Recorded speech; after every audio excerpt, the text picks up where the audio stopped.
ASV, Kanādu.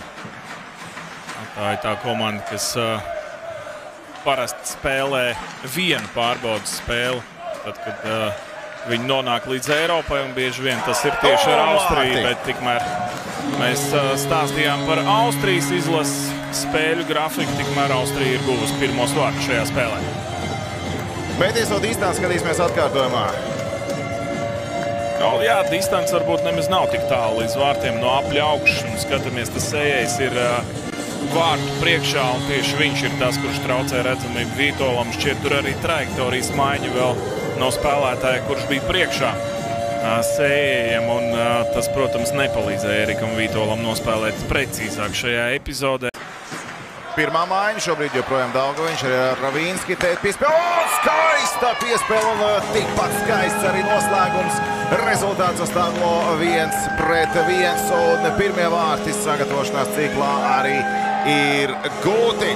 Nauris Sējais pieslēdzās.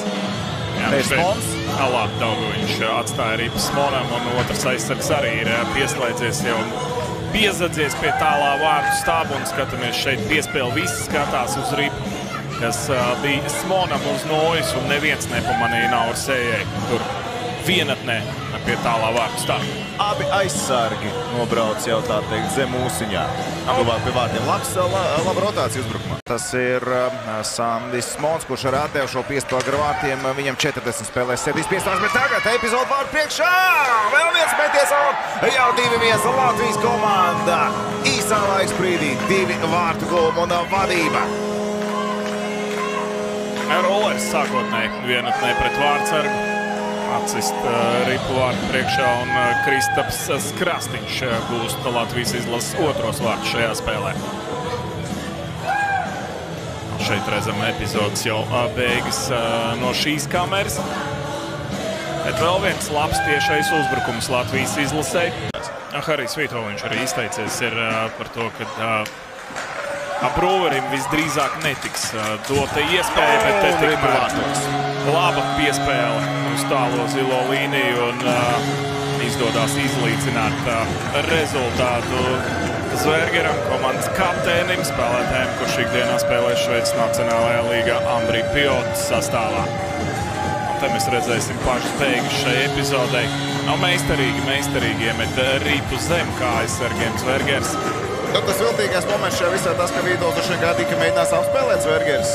Šis vārtsargam ir ļoti sarežģīti.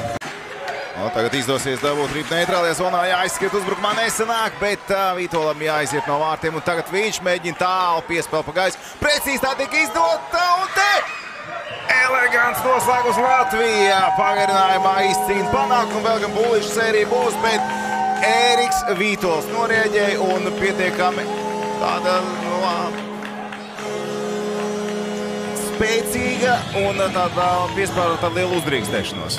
Liela uzdrīkstēšanos, jā, precīzi saka, bet pa gaisu sarežģītā situācijā ļoti tālu nācās mest ripu un tieši precīzi nojā. Roka arī augšā, rezultīvu piespēli. Ļoti meistarīgi nospēlēja Vītols sarežģītā situācijā. Un Miks Tumanovs ir uzvars vārtu autors Latvijas izlasē.